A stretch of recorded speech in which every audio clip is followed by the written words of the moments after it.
pessoal, estamos de volta para mais um episódio do Papeando com Pamplona. E hoje eu vou entrevistar uma jovem encantadora.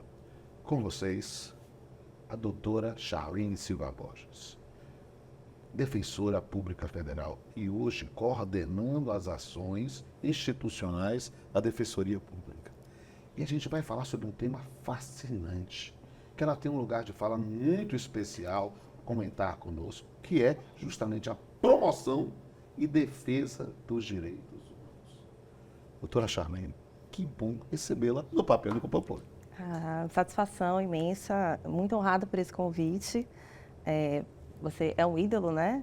Para a minha geração de juristas, né? De pessoas que alçaram cargos públicos no sistema de justiça, uma inspiração muito grande, e o seu programa é sensacional, né? Essa ideia de aliar o direito, o lúdico, a arte, a música, é sempre algo muito inspirador. Então, estou muito feliz de estar aqui com vocês hoje. E eu estou mais feliz ainda de ver que a nova geração é muito melhor, porque eu fico muito feliz de estar aqui te entrevistando. E falando de um tema que é muito sensível, promoção e defesa dos direitos humanos, que é uma das missões institucionais da Defensoria Pública. Como se deu esse processo de institucionalização? A Constituição de 1988, ela sedimenta a Defensoria Pública como instituição permanente, né, do sistema de justiça, voltada para a promoção e defesa dos direitos humanos e também para assistência jurídica aos públicos vulneráveis, à população hipossuficiente.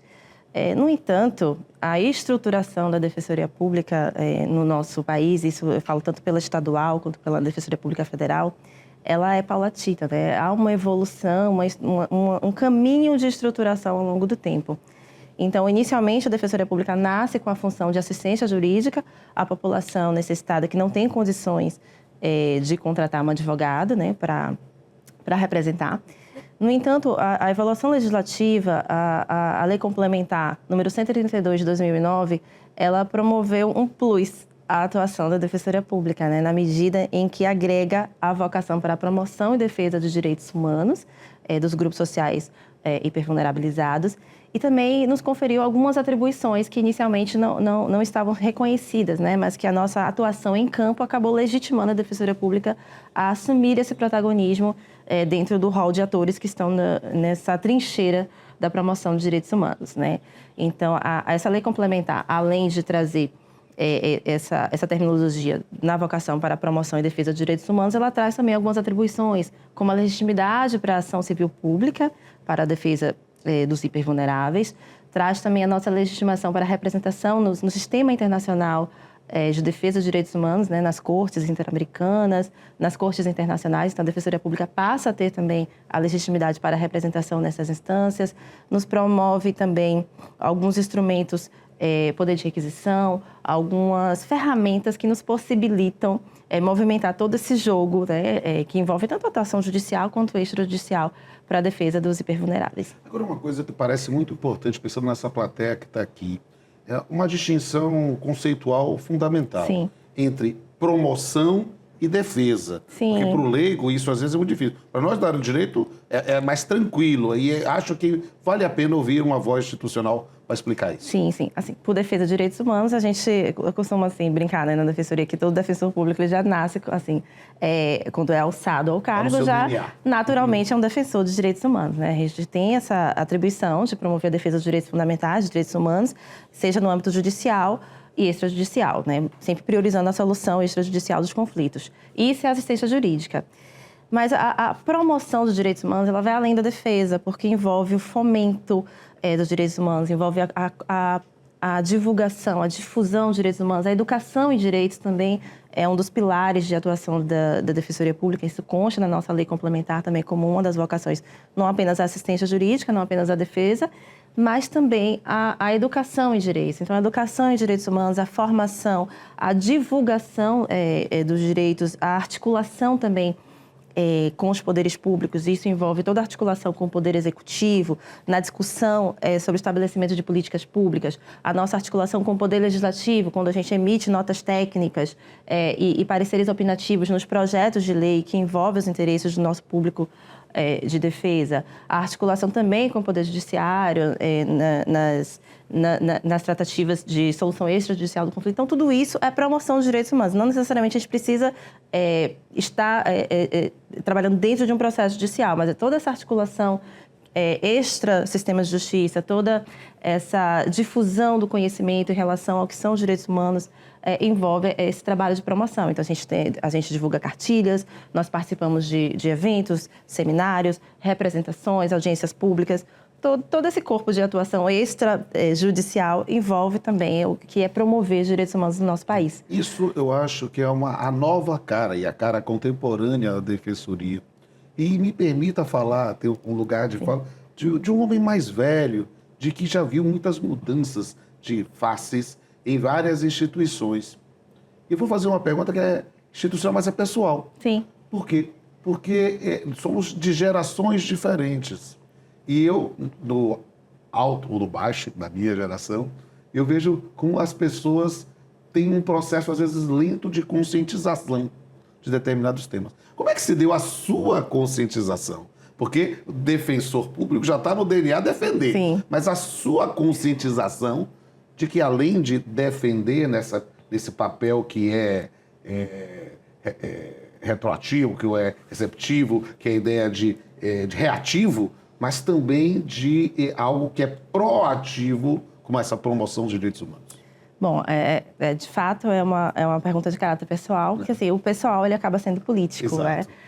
Então, assim, na minha trajetória, antes de cursar Direito, eu fiz metade do curso de Ciências Sociais na UFBA. Então, foi um curso que me abriu um olhar crítico, né, que, de certo modo, formou a minha estrutura crítica para olhar a conjuntura social, olhar, inclusive, a dinâmica jurídica. Chegar num curso de Direito com um olhar formado pelo curso de Ciências Sociais foi um diferencial importantíssimo, né? Então, eu chego no curso de Direito com uma bagagem voltada... uma bagagem que traz conhecimento de Sociologia, de Ciência Política, de Antropologia, de História, né, de Filosofia. Então, eu chego com um olhar mais crítico no curso de Direito na Universidade Católica. Isso em 2003, né? Então, assim, eu já consigo estabelecer quais são as minhas preferências no curso de Direito, eu já tenho uma simpatia muito maior pelo direito público do que em relação ao direito privado, então eu já sabia que eu não queria seguir a advocacia. Eu tenho um apaixonamento pelo direito penal, né? E, claro, tem a minha história pessoal. Eu fui nascida e criada na periferia de Salvador, no bairro da Liberdade. Então, de certo modo, as pessoas vulnerabilizadas, as minorias, eu cresci, né, nesse meio, né, de uma forma muito mais próxima das violações de direitos humanos. Então, você viver no meio, você tem um olhar totalmente diferente, né? Então, assim, é a somatória da minha história pessoal, de ser uma menina negra que cresce na periferia de Salvador, entra no curso de Direito, a somatória da minha bagagem pessoal, que tem essa formação do curso de Ciências Sociais, que me traz esse olhar crítico, esse direcionamento para trilhar o caminho dos direitos humanos. Então, eu já vou fazendo o meu curso voltado para o direito público, voltado para o direito penal, constitucional, e ao final do curso eu decido pela carreira da Defensoria Pública. Ao final do curso, eu tive a experiência de estágio, que é algo que eu recomendo a todos os estudantes de Direito passar por estágios em todas as instituições. Eu passei pelo Ministério Público, tive a minha fase de apaixonamento pelo Ministério Público, passei pelo sistema de justiça, mas foi na Defensoria, com o trabalho de atendimento diretamente com os assistidos, com a população, de ter aquele contato diário com as mazelas, né? A Defensoria era a última porta em que as pessoas se socorriam para apresentar as suas súplicas desesperadas, né? Então, essa vivência que eu tive de estágio na Defensoria Pública foi decisiva para que eu decidisse seguir a carreira da Defensoria. Então, toda essa trajetória pessoal me influencia para essa vocação de direitos humanos. Eu passo no concurso da Defensoria Pública da União, eu começo a minha trajetória voltada para a assistência jurídica, né? Como toda recém-ingressa num cargo do sistema de justiça, a gente tem aquela preocupação de se ambientar, de se adaptar. Então, eu comecei num ofício de direito civil, depois eu fui para um ofício de direito previdenciário, consegui ir para o direito penal, que sempre foi a minha paixão, e após isso, eu começo a seguir algumas trajetórias dentro da Defensoria. Eu tenho 14 anos, né, de carreira, então eu já passei por todas as áreas dentro da Defensoria Pública. Mas quando eu comecei a me envolver com os grupos de trabalho voltados para a defesa de direitos humanos, que na Defensoria Pública nós temos essa organização de grupos de trabalhos temáticos voltados para a defesa de público vulnerabilizado. A gente tem grupos de trabalho para a defesa de mulheres, população em situação de rua, idosos, catadores e catadoras, indígenas, comunidades tradicionais quilombolas. Então, quando eu começo a me envolver nos grupos de trabalho, o primeiro grupo de trabalho que eu fui membra foi o grupo de trabalho da população em situação de rua. Depois eu fui para o grupo de trabalho mulheres, depois para o grupo de trabalho de políticas etnorraciais, né, que eram temas que eu me interessava.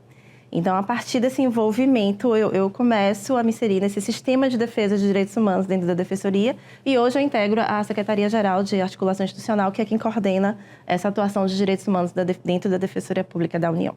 Partindo do pessoal, passando pelo institucional e indo para o dogmático. Sim. Eu queria que você trouxesse para cada um deles, e essa sua história é representativa disso, qual é a relação entre promoção e defesa de direitos humanos e o reconhecimento de grupos vulneráveis. Sim.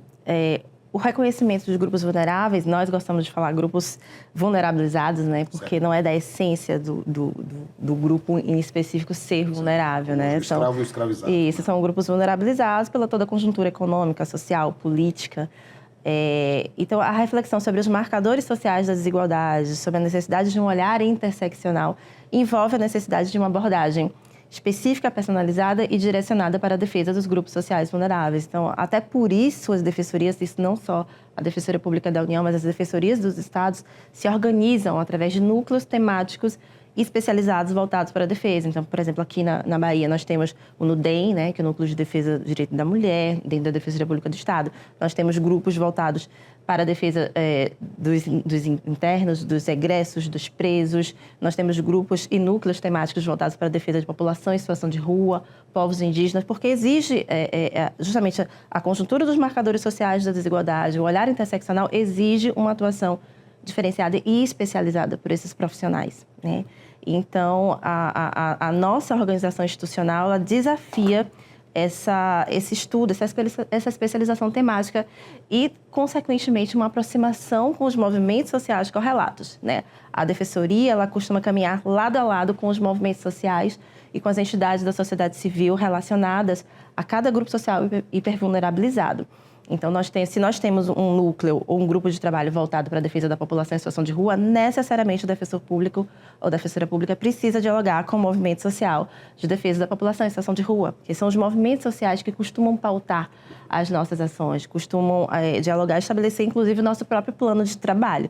Então, existe um mote, né, dentro dos movimentos sociais, nada sobre nós sem nós. Né, costuma-se dizer, e nós temos é muito importante ter essa humildade e esse espírito de escuta do que é que os movimentos sociais esperam de uma instituição do sistema de justiça que está ali na ponta, na trincheira, caminhando junto com a população. Então, essa é uma característica muito marcante da atuação da Defensoria Pública, justamente ser pautada pela escuta das ruas, dos movimentos sociais. E como é que se deu a evolução da legislação brasileira sobre esse tema? Então, a Constituição, ela é um marco evidente, né, sobre os direitos humanos, né, alçados constitucionalmente. Nós temos os tratados e convenções internacionais que ratificamos. Temos as legislações que eu posso citar, a Lei Maria da Penha, né, uma legislação específica voltada para os direitos das mulheres. Nós temos a Lei de Cotas, né, as duas leis, né, a Lei de 2012 e agora de 2023 nós temos uma legislação recente tratando de políticas afirmativas. Nós temos a própria Lei CAO, né, que ela é muito próxima da Constituição de 1989, que trata da tipificação de delitos voltados ao preconceito e ao racismo. Então, nós temos alguns exemplos legislativos de diplomas legais voltados para a proteção das minorias. Além disso, a Defensoria Pública costuma se socorrer muito de alguns instrumentos normativos, como os decretos, né? Temos alguns decretos do Executivo muito importantes que estabelecem algumas políticas nacionais de proteção, como, por exemplo, o decreto que estabelece a Política Nacional de Proteção da População em Situação de Rua. Nós não temos uma lei hoje nacional de proteção à população em situação de rua. Então, esse decreto ainda é o nosso principal instrumento normativo, né? Nós temos também um decreto executivo, também de 2009, também de proteção a povos e comunidades tradicionais. Nós também não temos uma legislação sobre o tema. Então, acaba sendo um decreto do executivo, nosso referencial normativo, quando a gente precisa cobrar e dialogar o poder público sobre políticas públicas para povos e comunidades tradicionais. E as discussões jurisprudenciais também sobre o tema acaba sendo a nossa fonte, né? Eu percebo que é uma rede de proteção de direitos humanos e eu queria entender como é que funciona essa rede de direitos humanos no Brasil e quem são os principais atores.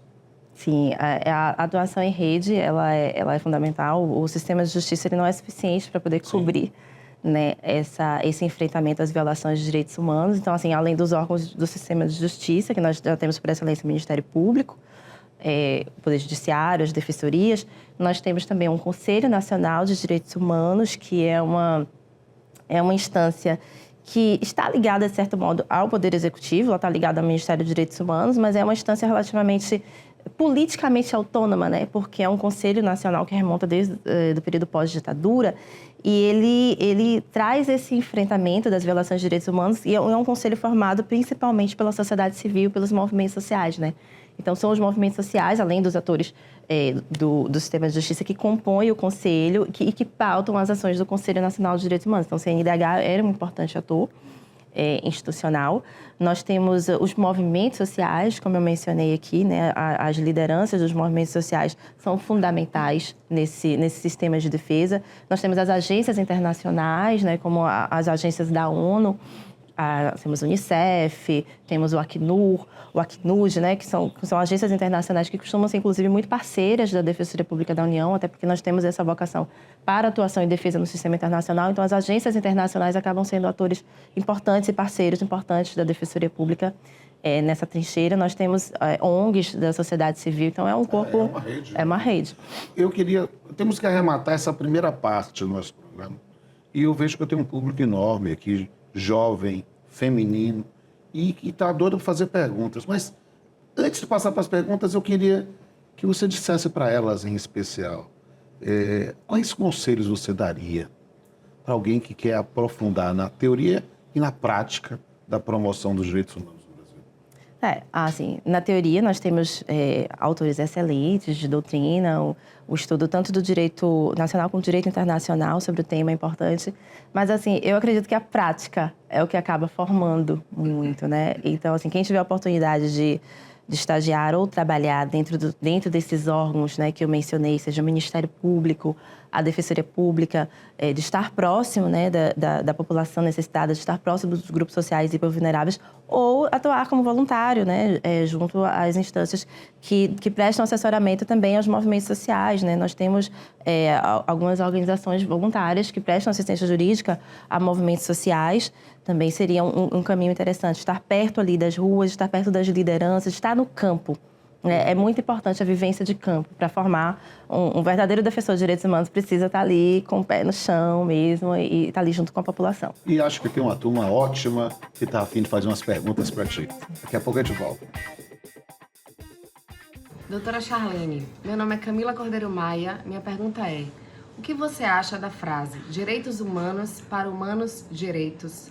Bom, essa é uma frase que costumamos ouvir, né, na Defensoria Pública. Não só essa frase, como também críticas e estereótipos sobre defender bandido, né? Infelizmente, no nosso país, nós vivemos uma certa polarização, uma certa tendência a demonizar os direitos humanos, né?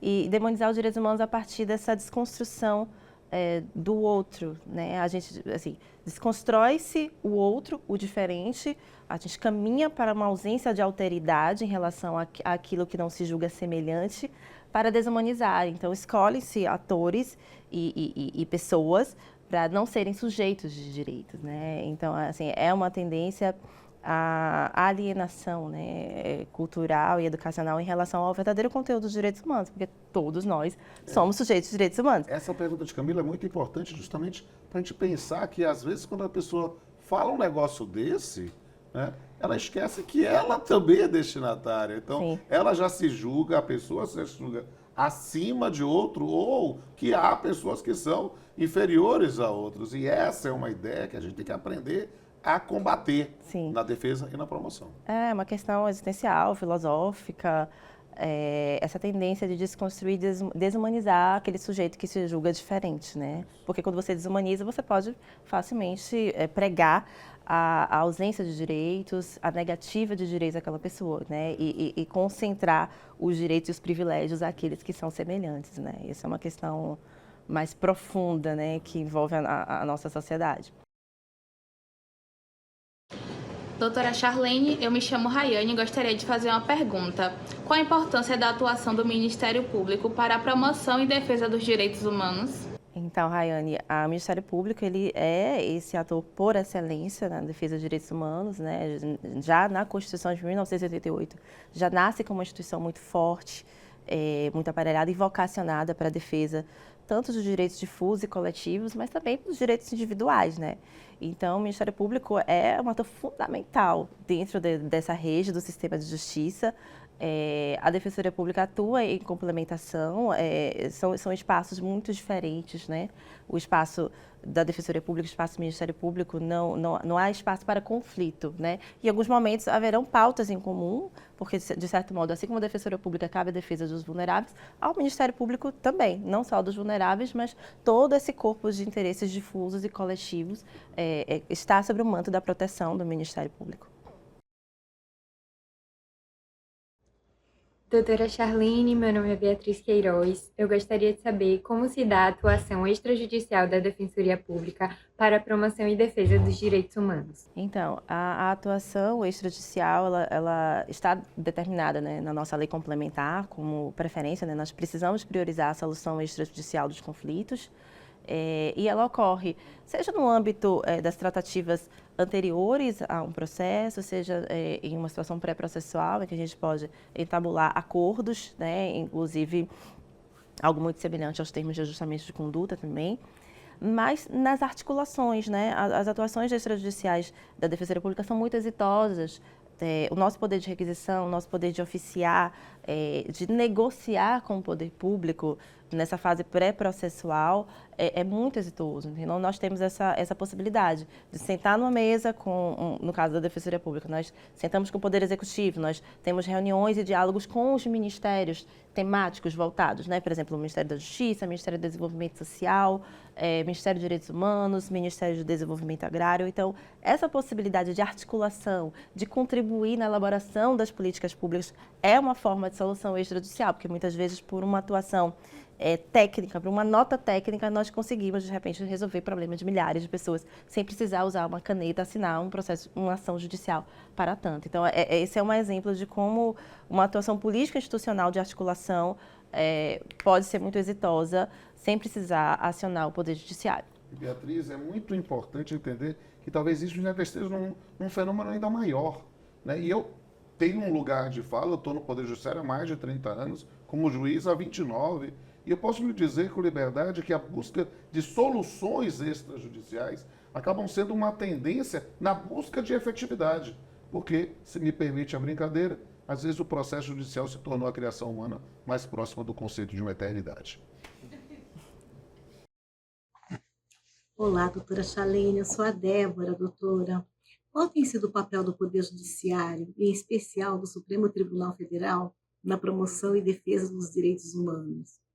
Então, Débora, muito se fala, né, também há algumas críticas sobre o que seria o ativismo judicial, né, sobretudo das cortes, quando se fala há críticas em relação ao STF, mas nós vemos como uma importante contribuição, né, na nossa Corte Superior, quando há uma intervenção na promoção e defesa dos direitos humanos, né. Nós temos recentemente algumas discussões importantíssimas que foram travadas na Corte, que contribuem, sim, para a defesa e promoção dos direitos humanos. A gente teve recentemente a discussão no recurso extraordinário sobre o marco temporal, que diz respeito à defesa dos povos indígenas, né, dos povos originários.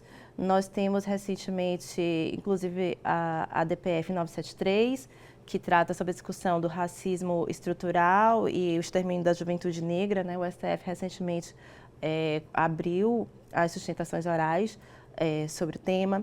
Nós temos a DPF 976, que trata também dos direitos da população em situação de rua, né, em que o ministro Alexandre de Moraes determinou que a União a sociedade civil, o CNDH e a Defensoria Pública da União, né, produzissem um plano nacional para a garantia dos direitos da população em situação de rua. Então, são intervenções importantes que o STF tem feito para a garantia dos direitos dessas minorias, né, dos públicos sociais super vulnerabilizados.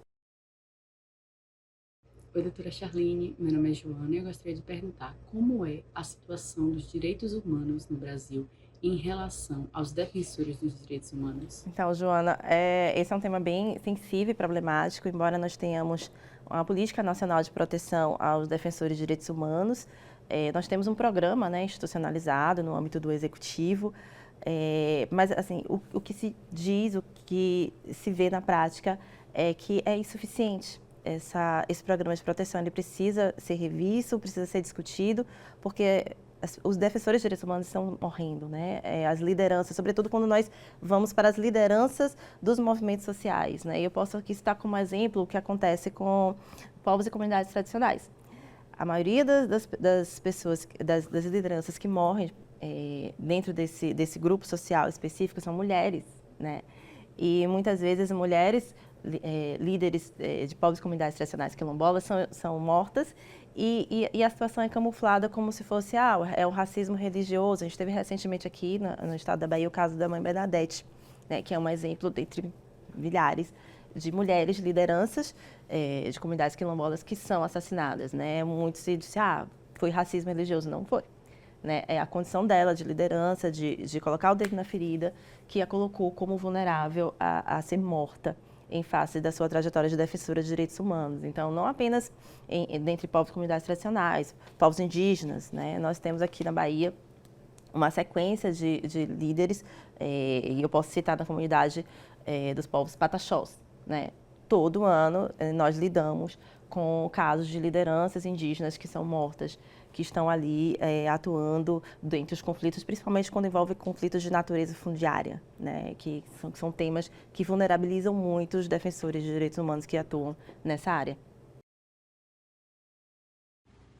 Olá, doutora Charlene, meu nome é Sofia. Eu gostaria de perguntar quais foram as situações mais emblemáticas que a senhora atuou na defesa e promoção de direitos humanos. Sofia, recentemente, vou lá de trás para frente, né? Ou de frente para trás. A última atuação que eu tive foi, inclusive, uma atuação dentro do STF, né? Eu tive a oportunidade de fazer uma sustentação oral pela Defensoria Pública da União nessa DPF que trata da discussão sobre racismo estrutural e o extermínio da juventude negra, né? Sobre a declaração do Estado inconstitucional de coisas em relação ao enfrentamento ao racismo, né? Tive a oportunidade de fazer a sustentação oral pela Defensoria Pública da União e explicitar os motivos técnicos jurídicos pelos quais entendíamos que haveria esse estado de coisas inconstitucional em relação à violação dos direitos humanos da população negra.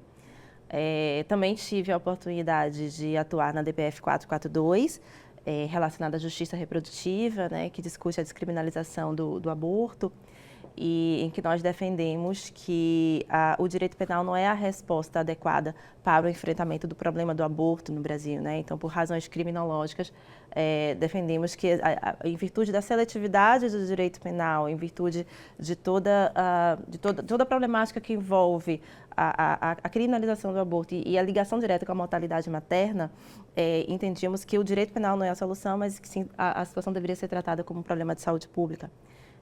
Dentro da seara de educação em direitos, né, participei também de um projeto da Defensoria Pública da União para a educação em direitos voltados para o enfrentamento ao racismo religioso. Essas são ações mais recentes. Já fiz parte de grupos de trabalho relacionados à população em situação de rua, contribuir para a criação do grupo de trabalho rua da Defensoria Pública da União aqui no estado da Bahia, e nós temos uma atuação em parceria com a DPE, com o Centro Pop, com o Núcleo de Pop e Rua da Defensoria Pública do Estado.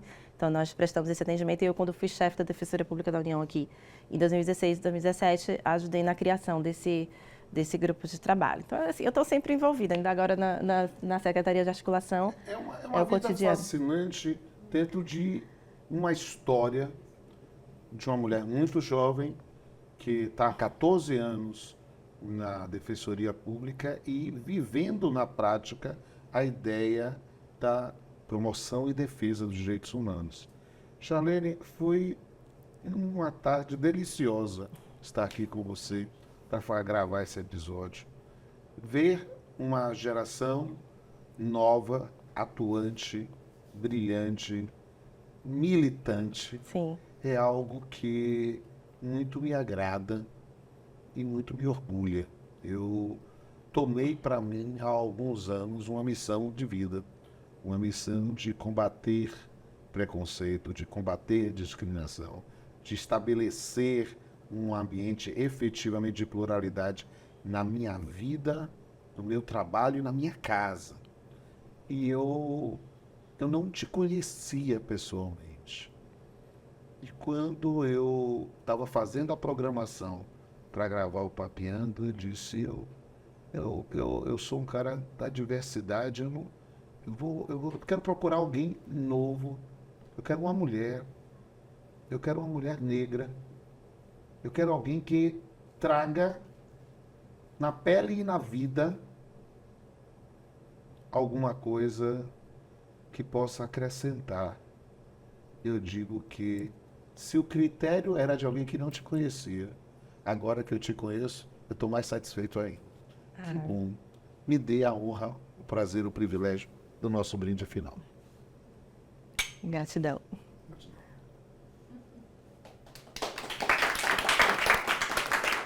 Meus amigos, minhas amigas, confiram lá no perfil do Instagram, Papeando com Pamplona, fotos dos bastidores disso. Juliana Maia vai ter que postar um monte de coisa, ela está aqui na plateia. E digo mais, também veja lá os outros episódios lá no canal Papeando, também de cada um desses. Vejam nas hashtags que a gente vai postar aí, hashtag Papeando com Charlene Borges, Papeando sobre defesa e promoção de direitos humanos, várias outras coisas, né, que você possa ter a oportunidade de conhecer a nossa missão de vida. E mais do que isso, a ideia de que é possível falar de direito com seriedade, profundidade, leveza e poesia.